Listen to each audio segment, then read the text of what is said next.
Okay, hi, everybody. We're already talking. We've been talking for a half hour without recording because we have to get all the stuff that we can't say out to the public out of our bodies. Yes. But now we're recording.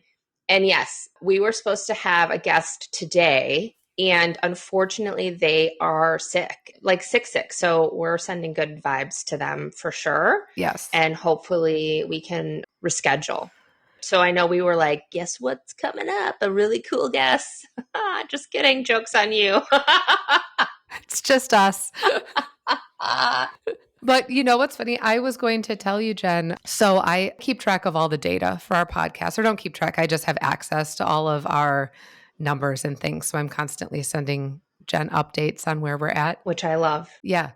So it always tells me for each month what our most popular downloaded episode is. So I know it's only March 18th. And usually those episodes are the ones that we've just released because all of our followers will each week, whenever they have a chance, usually listen to the newest episode. Right. However, this month, the third most downloaded episode is one from a few months ago.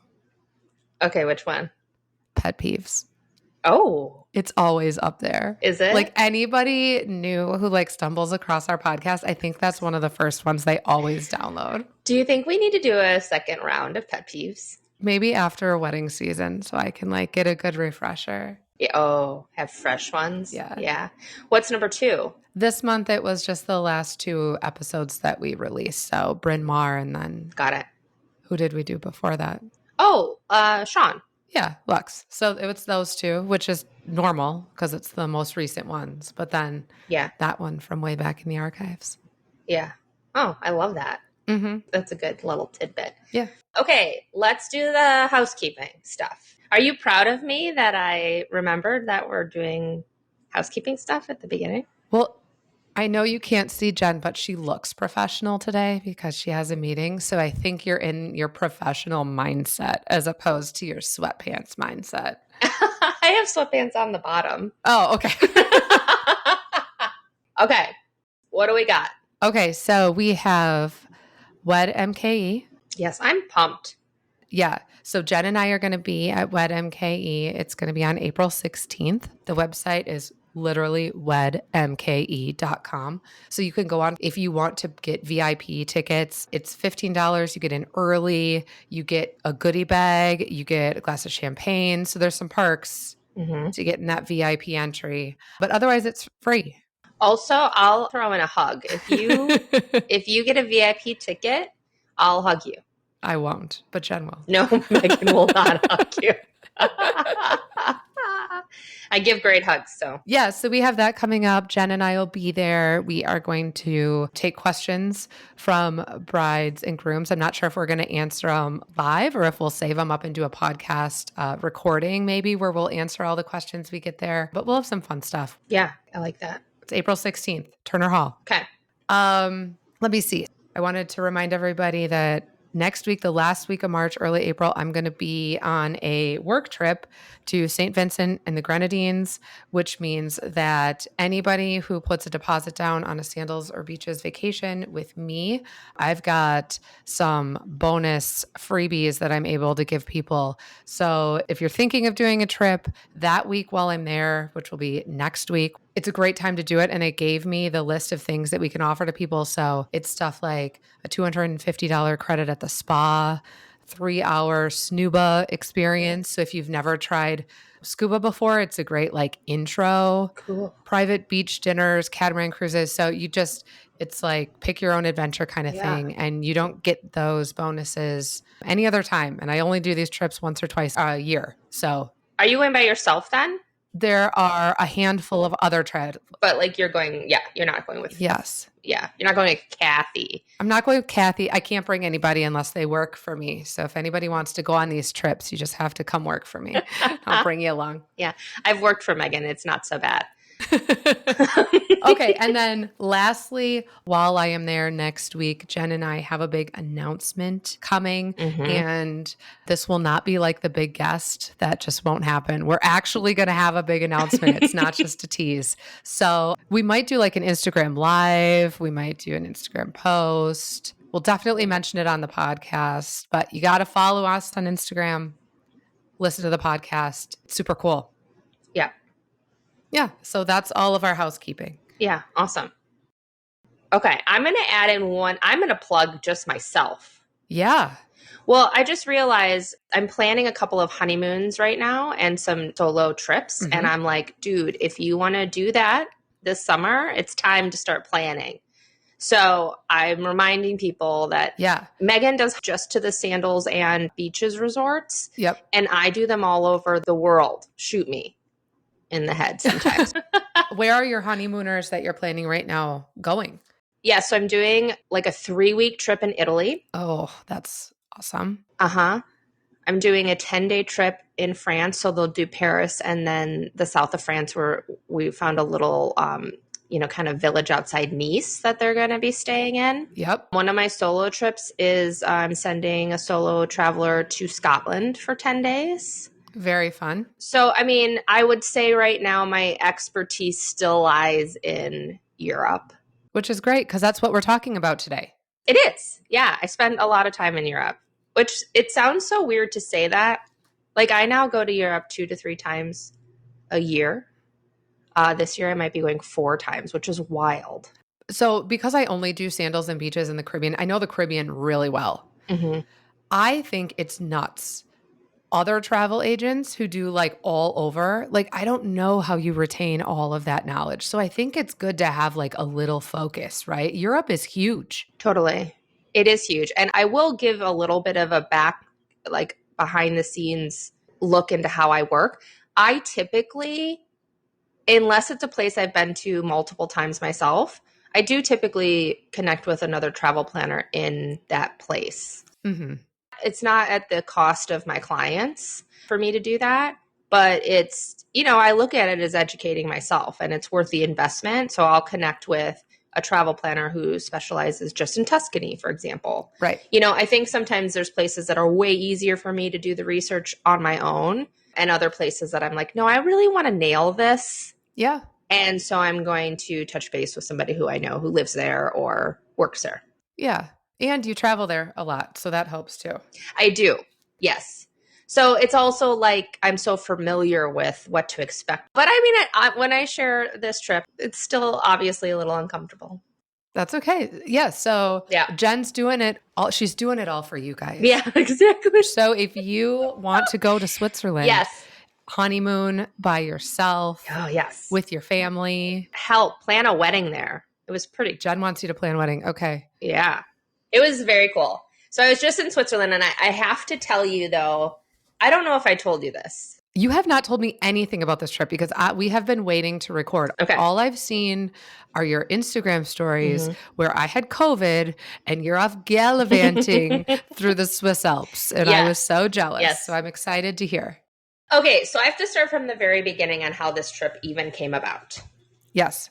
We all know that I'm a little bit of a woo-woo gal, which means I like astrology. I believe in signs. I'm all into like things happening for a reason, manifesting shit. Okay.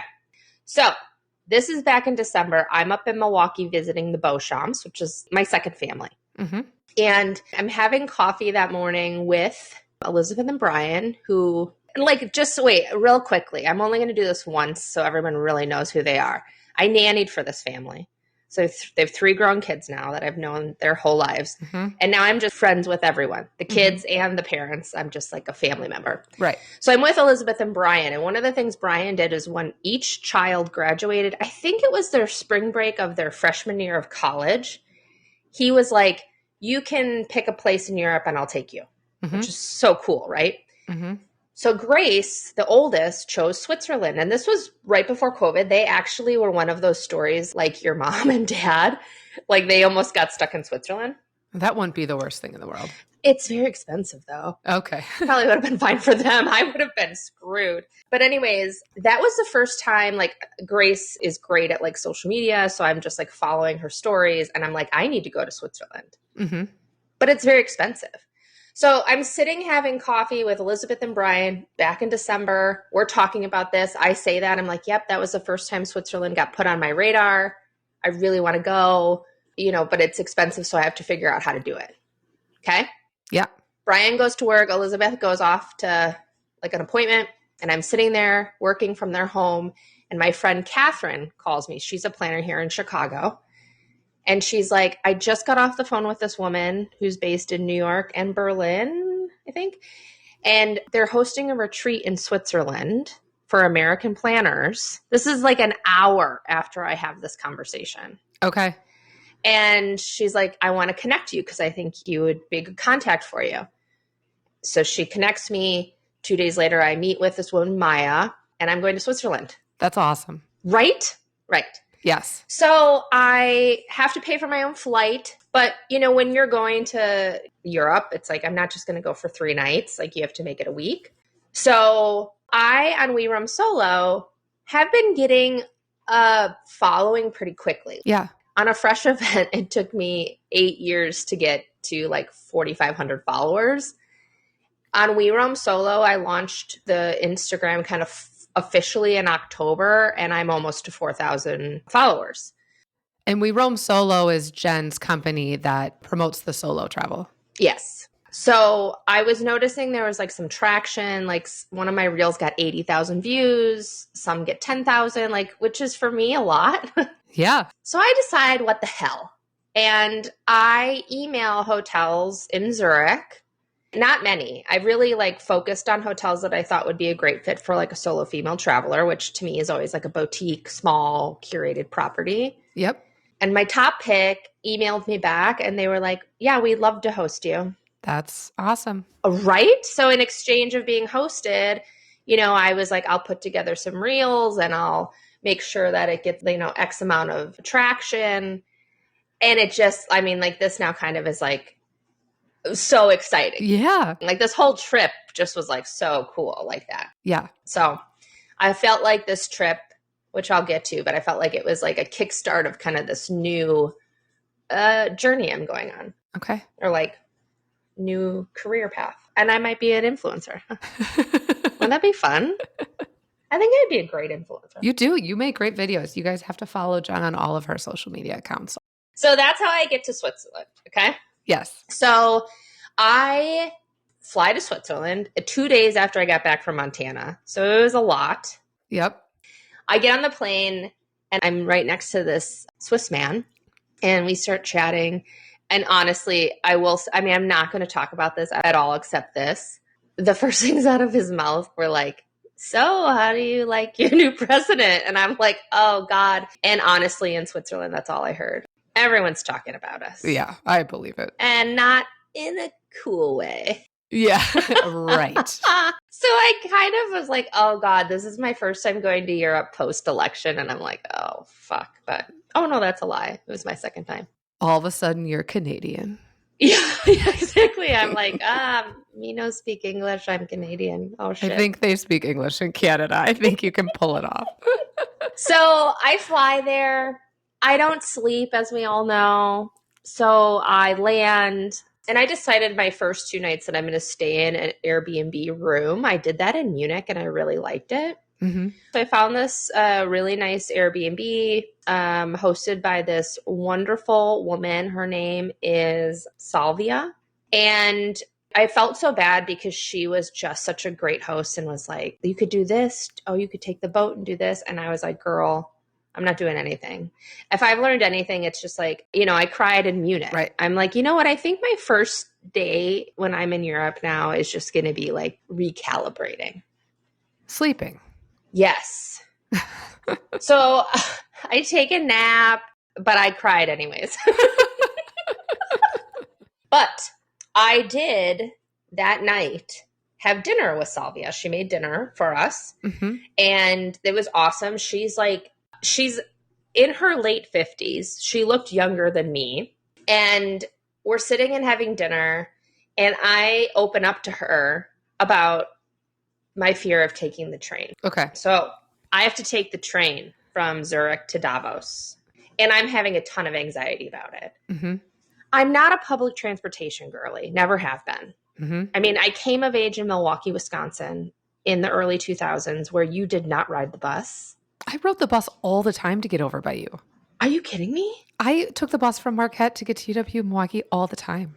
Oh, bless you. Oh, I did not take the bus. Maybe once. That's why you never visited me. Yeah, probably because I didn't have Uber yet. Yeah, we were calling cabs. That dates us. Yeah, it sure does. And it sucked. Kids, there was a day when you had to like flag down your ride, and if you couldn't find one, you just like stood outside in the cold. It was horrible. Yeah, and it wasn't glamorous like Sex in the City where they're outside all cute flagging a cab. No, it was usually like I lost a shoe and like I'm barefoot. Yeah. Right. Anyways. So, okay, well then that's a personal problem of mine. I just have never been a public transportation girl. Yeah. I try to be better at it in Chicago because we have such great public transportation. Anyways, I have to take a train across the country. It's freaking me out. What are you scared of? What in particular are you scared of? Well, I have anxiety, period, first and foremost. So I think it's an irrational fear, but I think it's looking like I don't know what I'm doing is a huge anxiety trigger for me. Oh, okay. Like, even though I'm on this podcast and I'm fine being like, I don't know, because I'm comfortable. I'm here, we're chatting. Yeah. But when you're like in a different country and you're like, where does my suitcase go? I hate that. I just hate that feeling. Yeah. You don't want to look like an idiot. No, I want to look like I belong. Mm-hmm. So I share this with her. And she was very kind, but she proceeds to tell me how in the early 90s, she traveled around South America by herself for like 2 months. Like she had to go into a Western Union to like mail a letter to her family to tell them she was okay. Oh my gosh. And like use traveler checks, and there was no cell phones or pay phones. Yeah. And as she's telling me this story, I'm just like, oh my God, I can take a fucking train with my smartphone that tells me exactly when to get off the train. Yeah. Yeah. So it was a good story, though. It was a good moment of like, okay. Yeah. Connecting with somebody. Yes. And also like get over yourself and get on the train. So can I tell you a story about when I took a train? Please. Yes. Oh my God. So I studied abroad in Lyon when I was in college. And I had a friend from Marquette who was in England, but not in London, outside, I don't know, some small town, right? Right. So I decided I'm going to go visit my friend in England because flights then were like $50. Yeah. And I didn't care. Like now when I'm like must ride on major airline, I don't know, I booked some cheap ass flight. Ryanair. Right, exactly. So I got into Paris, got on the plane. I had a phone that worked in Europe, but this was really before cell phones. It wasn't going to work when I left France. It was not functional. So just consider it like not having a phone. So he essentially was just emailing me. Oh, huh? It wasn't like that. We were just friends. Okay. We were really just friends. But he was emailing me and he's just like, this is my town. You're going to have to go to London and then take a train there. And then I'll meet you at this spot. Oh, God. So I'm in college. I was like, this is going to be easy. Sure, I'll figure it out. Right? Everything when you're younger is like, I'll figure it out. It's going to be fine. Right.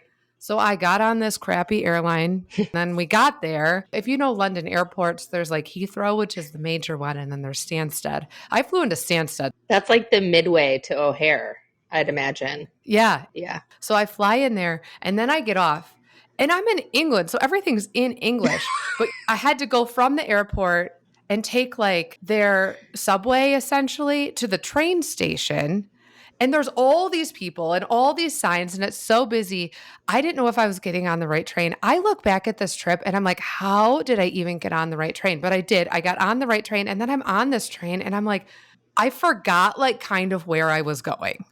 And you don't have a phone. Right. So you can't look it up and you can't call anybody. Right. So I think I had something written down and I guessed a little bit of where to get off. And I got off.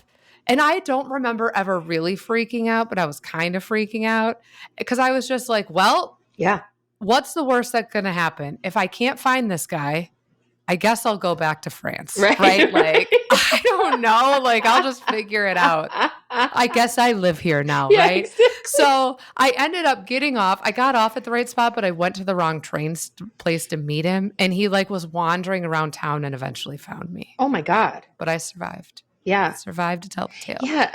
And I think back to my first trip to Europe. I went in 2009 by myself. Didn't go well. But I still somehow got on trains and moved around. I think I just blocked it all out because it was such a traumatic trip for me. Yeah. God, I was raised very sheltered. Just very sheltered. It's fine. Okay. So you made it. Yes, I'm on the train. It's amazing. It is beautiful. Like just whatever you picture when you think taking a train through Switzerland, it's exactly that. It's like mountains and snow-capped and creeks. And I mean, it's just beautiful. So I get there and I'm in Davos, which is kind of like, I am guessing, well, okay, it's a ski town. It's a ski, like a resort town, kind of like Lake Geneva for us. Okay. Yeah, but like, yeah, mountain skiing, not like Grand Geneva Hill skiing. It's like if anybody knows Lake Geneva and they just heard Jen compare Lake Geneva to a small ski town in Switzerland, shame her online. I'm just trying to figure out like, we have nothing to compare to these beautiful towns. well, it's like, I don't know who lives there. Okay. It just felt like very cute and like ski towny. Anyways. Carolyn lives in Lake Geneva now. She does? Yeah. Hi, Carolyn. Wow. Hi. She teaches there, right? Isn't she a teacher? Yeah. She lives in like Lake Geneva proper though, I think. Gosh. I'll never go to another high school reunion, but sometimes I am curious about where everybody landed. So anyways, back to me. Yes. So I'm at this amazing little resort and I'm here now for 3 days. I cry again. So why? Well, I'm a very emotional person. All right. So here's another thing that I felt was very like wooey kismet. Kismet? Is that the word? Like where you're like meant to be? Uh-huh. So I don't think I know anybody on this trip, but I get added to a WhatsApp thread while I'm on the train and I realize another Chicago planner is going to be there, Michelle Dupretti. Okay. And we know each other, but not well. We know of each other. We've met, we've crossed paths. I've always liked her, but like we've just never connected beyond the small talk. You're not friends with her. No, correct. Which at first almost though made me a little bit more nervous about this because she's kind of a big deal. Mm-hmm. She does weddings all over the world. She's just cool. And I'm getting ready and I was having some imposter syndrome, if I'm going to be very honest. Mm-hmm. I think the wedding industry, this is my own personal thoughts on the wedding industry. Yeah, this is Jen's therapy session, right? Yeah, this is usually how this goes. It's a lot about how you look and how you present yourself, which makes sense. Yes. I don't feel victim to that often of like, oh, I don't belong here or I don't fit in. I'm over that for the most part. But I got invited to this conference or this like retreat in Switzerland with really well-known planners from the US and amazing vendors from Europe. And I kind of was like, why did I get invited? Mm-hmm. Don't worry. Later on, I figured out why, because I'm so fun. So I'm crying a little bit. I'm like getting ready and I'm like talking to myself. And I actually, one of my former clients who's now a very good friend of mine, he's amazing. I messaged him and I'm like, I'm having imposter syndrome. And he like revved me up. So I went and my imposter syndrome lasted all of 10 minutes because Michelle comes out, Michelle and her husband, Colin, and he's a photographer, a great photographer. And she comes right to me. We hug, we start talking. Long story long, she is speaking at Engage. So Engage is a conference that happens a couple times a year internationally for wedding professionals. Okay. And speaking at it is a huge deal. So I'm like, that's incredible. Congratulations. What are you speaking on? And essentially she's speaking on imposter syndrome and how everyone belongs in the rooms that they're walking into. And I was like, girl, I was just crying in my hotel room. And so we had a moment of like, isn't that funny? Yeah. We all feel that way. Like everyone feels that way. So hearing that from her, especially, and then that was it. The rest of the time I just let that go and I had the best time of my life. I met some incredible people and I left with a job. Nice. What job? Well, I made a new friend. You're moving to Switzerland. No, I wish. I made a new friend who lives in New York and she needs a dog sitter in August. So I'm dog sitting for her. You're flying to New York to dog sit? She's going to fly me there. Okay. Because I have friends in New York. So we were talking about her dog sitter and what she pays them. And I was like, just pay for me to fly there, fill up your fridge and I'll do it. Yeah. Because then it's a free place to stay and I get to see people I know. And I was like, only I would go to an elite wedding professional retreat and leave with a dog sitting gig. But that's just how I operate, you guys. So anyways, it was great. I had a wonderful time. Yeah. I would love to have some of the people that I met on this podcast because they're like international, which I think is like super cool. And they all kind of specialize in different parts of the industry. But after we record this, I'm going to be going on a webinar for the whole retreat. Was kind of this launch of this app that's being created. Okay. So it's this app specifically designed to connect American planners with European professionals, event professionals, which is really exciting. So I'd love to have Maya on because she's the one developing that. And she was one of the hosts of the retreat. Very cool. So I saw that you went skiing. Well, I went après skiing. Oh. Is that what it's called? But you had skis on your feet, didn't you? I didn't. No. It was all an illusion. Your Instagram is good. I know. You were on a ski lift. Oh, yeah. Even if you don't ski, you still ride the ski lift up to the bar. Oh, good Lord. I know. I was supposed to ski, but there was some miscommunication the first night. I was told that we were supposed to meet in the lobby at 8:30, and I woke up at 8 o'clock because I was up late because I was, partying. And apparently we were supposed to meet at 7:45 and nobody told me. So I missed the shuttle to go actual skiing. Oh, okay. But I then just took this chairlift up and drank Aperol Spritzes up in the mountain. Which is also fun. I mean, that's what I would do. I'm not a skier. Yeah. I felt like I was okay with that. I mean, there's a little bit of me that's like, oh, man, I wish I would have done it. But I'll go back. Yeah. I'll go back to Switzerland. Jared loves to ski and Miles loves to ski. Jared would really love all of us to ski. And I'm pretty athletic and I cannot ski. Really? Granted, I've only tried one time, but I am not a cold weather person. I don't like outdoor winter sports. And Jared took me to the ski hill and I got the skis on and I got on the little magic carpet up the bunny hill and the magic carpet rolled me off at the end and I fell over. Yeah. And then I could not get up. Yeah. Like I was the I have fallen, I can't get up person. I mean, I've never met anybody that gets up gracefully after they fall skiing. So you have to take your ski off and then put it back on. It's a whole thing. Oh, nobody told me that. Yeah, you use your pole. I did. You use your pole to unhook your boots. Usually you can, if you get one ski off, you can then maneuver yourself into a position to get up. Okay. I skied growing up at Grand Geneva. Yeah. Which, okay, for listeners, we have listeners all over the world. If you grow up, quote unquote, skiing in the Midwest, it's a hill.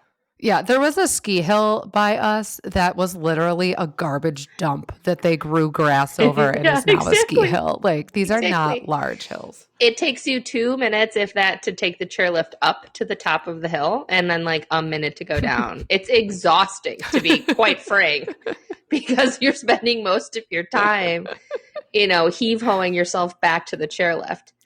But anyways, I did not ski. I drank. I did form a little bit of a bond with a few of the single gals. Uh-huh. So our last night, we took over the bar at this resort. I'm sure this comes as a surprise to nobody. There were some cute bartenders that got us shots and lit them on fire. And we were like, hee, hee, hee. You know what I mean? Yeah. We got the bartenders to bring us out trays of meats and cheeses and breads, because we were hungry. You had to twist their arm? Well, I won't name names, and it was not me, but one of the gals was doing a little flirting. Oh, okay. And it was great, because it was like watching myself, you know what I'm saying? Because I was like, I'm taking it easy on this trip. I don't need to flirt with cute bartenders. And I was watching her do it, and I'm like, she is a master. That must be like what I look like.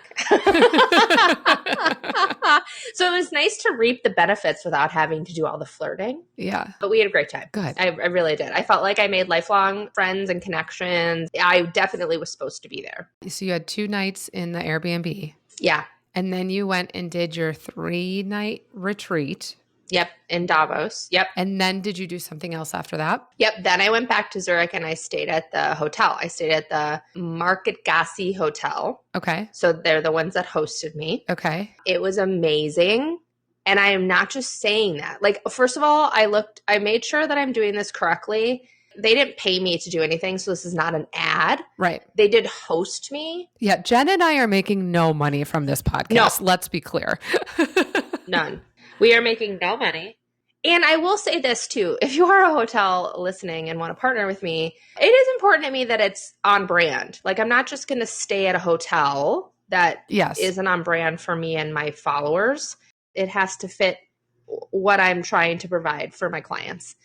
This blew me away. Like, I'm so glad I got to experience it. It's a beautiful hotel. Oh, my whole point is, like, they ain't paying me to say this. So yeah, great location. There's 39 rooms, so very intimate boutique. Every room is different. Mm-hmm. They put me in a room with like a legit bathtub. Like the one that I want when we go on our trip together to like the soaking tubs at Sandals. Correct. Yes. I was like, guess who's taking a bath tonight? Me. I did. I took a bath. But did your butler draw it for you? No, I had to draw it myself. I'm a peon. Exactly. But it was funny. Oh, so my first night in Davos, I get into my hotel room and I want a glass of wine. So I'm trying to get room service. There's no wine list. And so I call the room service and I'm like, can somebody bring me a wine list? And they were like, what? And I was like, oh, like a list of your wines. This young man brings me this book. And I was like, okay, great. Do I just call? And he's like, yep, that's me. Just call me when you know what you want. And I was like, okay. So I order a bottle of wine. Yep. And it gets brought to my room and I have like maybe half of a glass. And then I don't touch it because we're drinking everywhere this whole time. Sure. So I bring that bottle of wine with me to Zurich. So yeah, that first night I soaked in a tub. Nice. And drank my wine. It was great. That sounds awesome. And then the next day, they have a restaurant in their hotel. They hosted me for lunch, and it ended up being like a 12-course tasting menu with wine pairings. Oh my gosh. This restaurant was insane. So they hosted me then for lunch in their restaurant bar, and it's called Igniv. Can you spell it? IGNEV? So close. IGNIV. Okay. And the chef is Andreas Caminiata. I'm sure you pronounced it exactly right. Never repeat anything I say. But it was delicious. It was insane. Sounds delicious. I don't think they have a Michelin star, but they're in the Michelin guide and have like as many of those stars that you can get before you become like a Michelin starred restaurant. Okay. Yes. I was spoiled. This hotel spoiled me. I had a tour and breakfast with the director there. Her name was Sabrina. We became best friends. Of course. Because I just enjoyed her company so much and we had a great time together. I felt so spoiled. The hotel's beautiful. If you're in Zurich, you should look it up and stay there. You feel like you're in somebody's really nice hotel house. Yeah, you should post the reel that you made to the Planner's Passport Instagram so everybody can see it. Oh, yeah. Okay, I'll do that. So what kind of food is Switzerland known for? Like, what did you eat a lot? Okay, so it's German feeling. Okay. So just so everybody knows, Switzerland, they speak 3 languages. So Switzerland is sandwiched, again, don't quote me on this. Yeah, we had a gym teacher for our geography teacher. We don't know what we're talking about. We sure did. And a stoner for world history. Yeah. Oh, that's who you're talking about, right? No, I was talking about the guy with the one eye. Yeah, one eye. Do you know he had one eye? So we would sit on the side of his bad eye during tests and cheat. I did, at least. Megan probably didn't. I love tests. I wouldn't cheat. Exactly. I wasn't a big cheater, but in gym, I'm like, I'm going to cheat because it's gym. It's gym. Yeah. Anyways. So it's sandwiched between Italy, France, and Germany. Mm-hmm. And they speak those three languages, like depending on kind of where you're at in Switzerland. Yep. I think the main official language, quote unquote, is Swiss German. Okay. I know you asked about food, but I think this is pretty interesting. So Swiss German is not High German. So High German is what Germans speak. Okay. Okay. And High German is also what Swiss people learn in school. Okay. But then their dialect becomes what's Swiss German.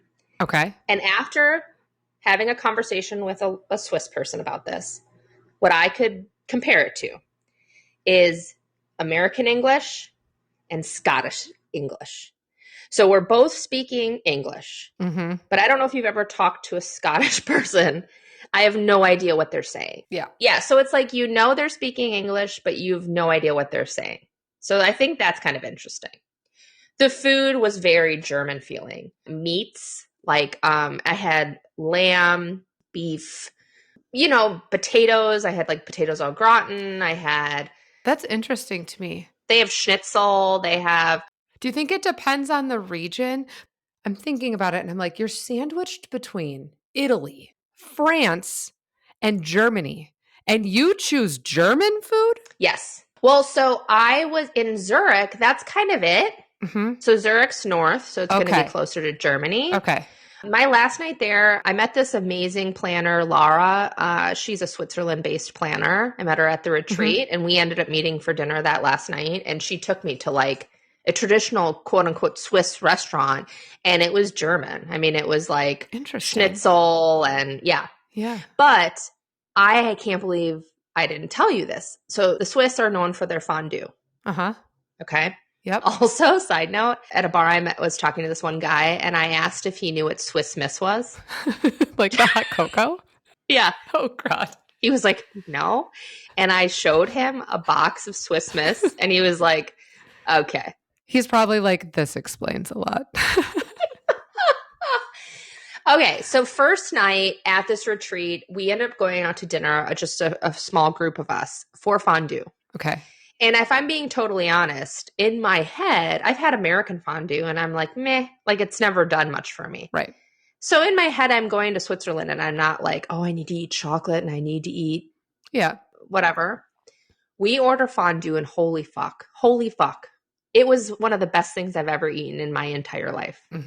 It's so good. They make it with red wine and garlic. Yeah.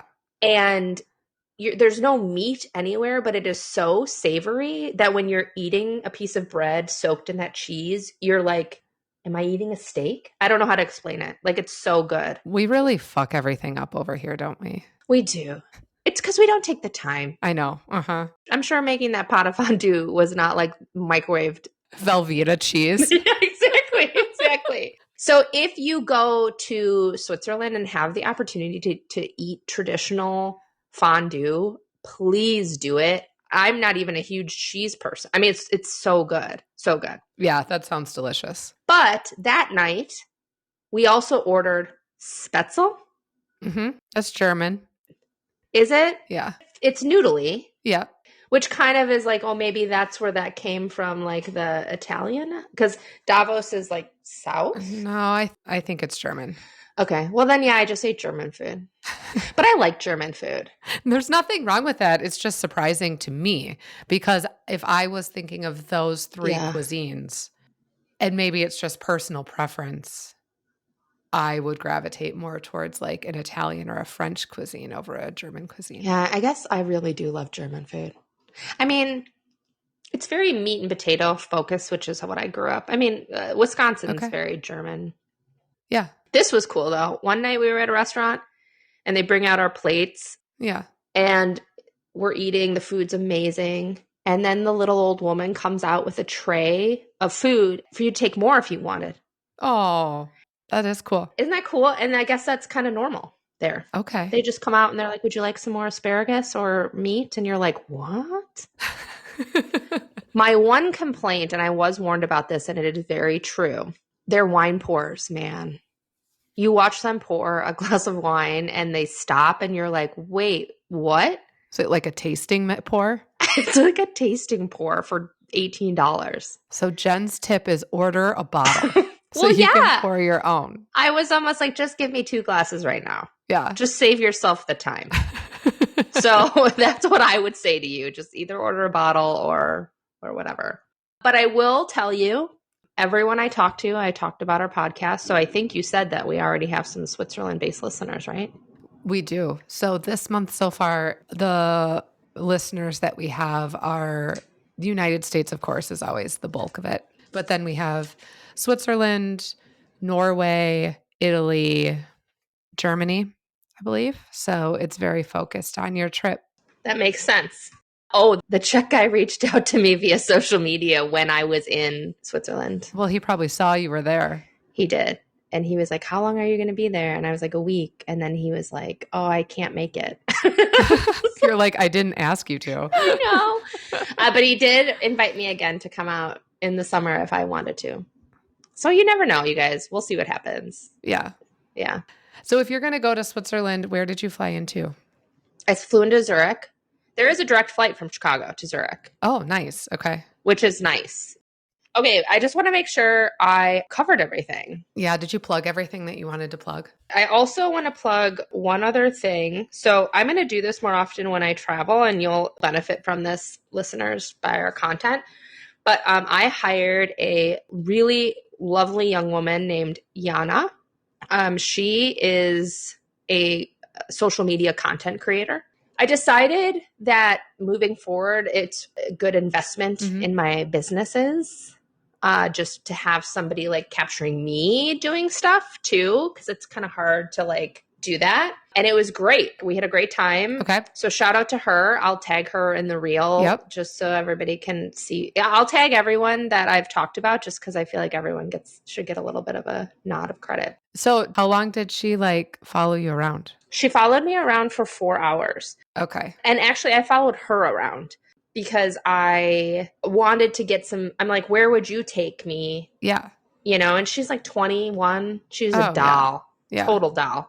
And it was great. Like I got to do stuff that I would never have found or done. Right. Which I talk about a lot. So when I travel alone, I mean, yes, haha, I make friends with everyone everywhere I go, but I do, and it benefits me because that's the best way to see anything. Mm-hmm. And it doesn't mean you have to be friends with anybody, but talk to locals, you know? Yeah. Like you don't have to hire a content creator or become friends with everybody. But, you know, I always say like, ask your Uber driver. Yeah. Ask the front desk at the hotel. Just talk to people because it was great. Like I got to ride on this tram that I never would have found. It was great. Yeah. That's cool. Yeah. And it was fun. It was fun to just bop around with a local and whatever. So hopefully my reels will start to get a little bit better too, because I'm going to be doing a little bit more of that. Yeah. Have you haven't been to Switzerland? I have not. No. Okay. It sounds like a great place for a honeymoon though. Yeah, it is. It's romantic. One last thing too about Zurich. The fashion is, well, it's a pretty rich city. It's a lot of tech is there. Okay. So there's a lot of like of the fancy brands like Hermes and whatever. I don't know. But anyways, everyone dresses fantastic. Not in a intimidating way, in an interesting way. Like there's color. Right. It felt comfortable. There's some places I travel in Europe and I'm in like a bright pink sweater and I'm like, oh God, you know, I like stick out like a sore thumb. I didn't feel that way in Zurich. Yeah. So that was nice. So anyways, Switzerland, 10 out of 10, would do it again, would go back, will go back. Awesome. Okay. Well, that was fun. I'm really glad I got to finally tell you about that. It was a good trip. Yeah. I was excited to hear about it. It looked really beautiful. Again, if you're not following Jen on her other, social media accounts, you definitely should, because she posted some really cool videos. And if you're interested in going to Switzerland, reach out to her. Yes. All right, cool.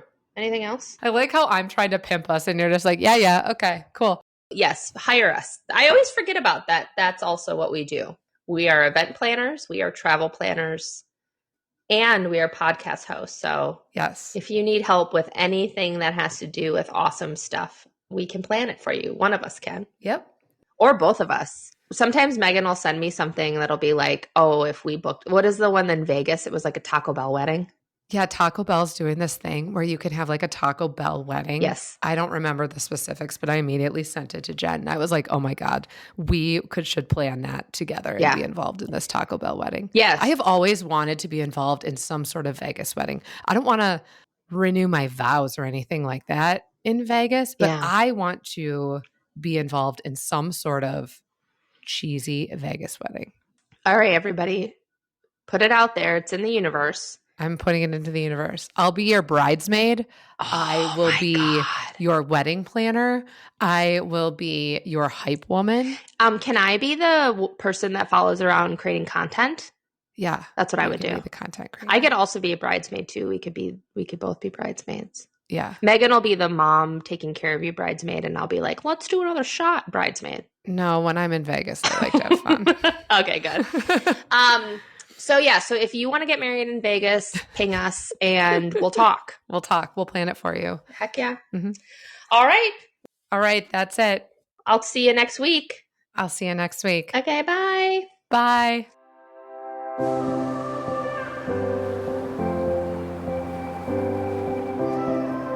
Thanks so much for joining us again this week. If you have a wedding or travel-related story of your own that you would like us to share in a future episode, send us an email to theplannerspassport@gmail.com. And be sure to follow us on Instagram at The Planner's Passport and follow all of our travel and wedding businesses, including We Roam Solo, Dare to Dream Travel, and Dare to Dream Weddings. And please, if you enjoy our show, remember to rate, review, and subscribe from wherever you are listening to this podcast.